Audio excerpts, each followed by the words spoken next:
Our next contestant is Mohammed Hussain. Mohammed Hussain, contest number 4. His title is The Biggest Debt.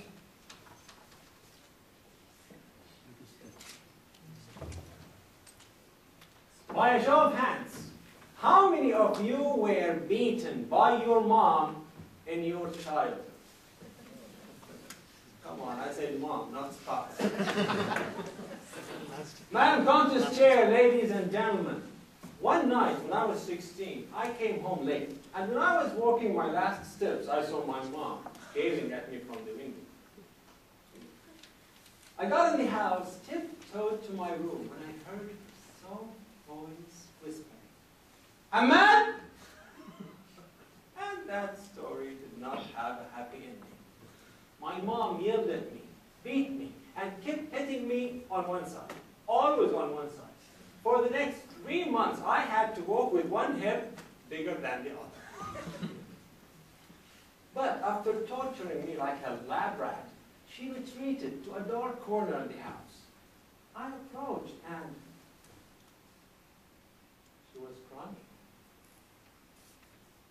"Come on, Mom, I'm sorry."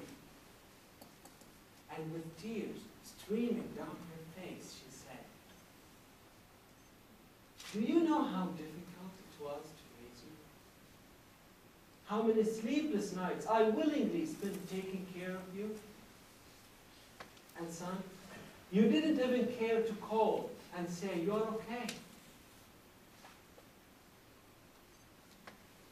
Did you ever let your parents down like I did?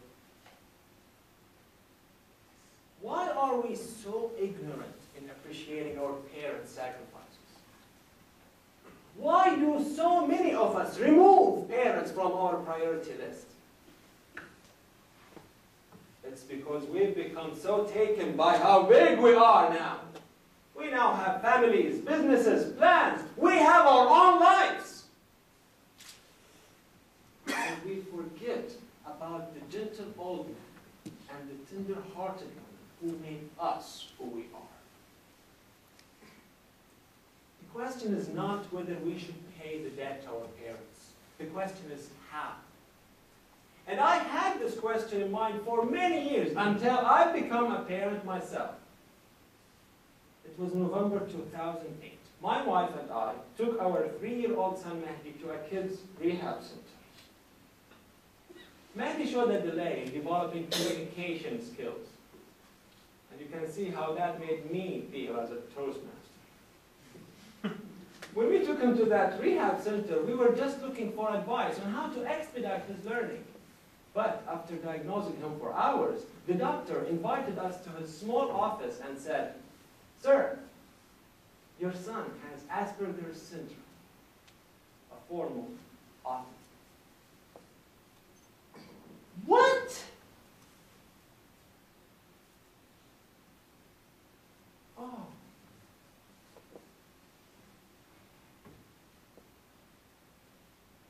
After that day, our life took a sharp turn.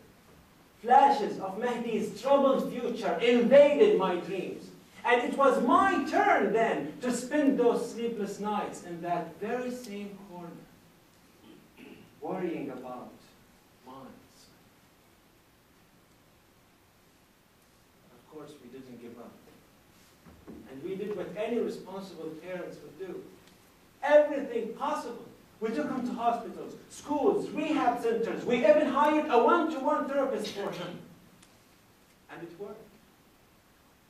In 1 year of intense therapy, Mehdi showed impressive progress. And we are now sure he will be ready for school. But I've got to tell you, it was a long, exhausting year. And now he wouldn't shut up. One night, I was with Mehdi in bed, and we were about to fall asleep. And I was wondering if he would realize the efforts and sacrifices we were making for him. But after a long pause between us in the dark, Mehdi uttered what I never dreamt of hearing just 1 year before. Baba, I love you so much. Ever had a moment worth living for? Now, Mehdi not only gave me such a moment, but also answered the question that had been baffling me for years. How do you reward your parents?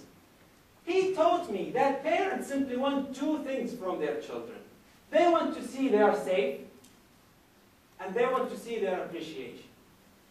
By saying, I love you, my son actually said, I'm okay now, Dad. I'm safe. And by uttering these words, he meant to say, I know what you did for me, Dad, and I appreciate it. I suddenly realized, if I had done that at that time, maybe my head would have been spared.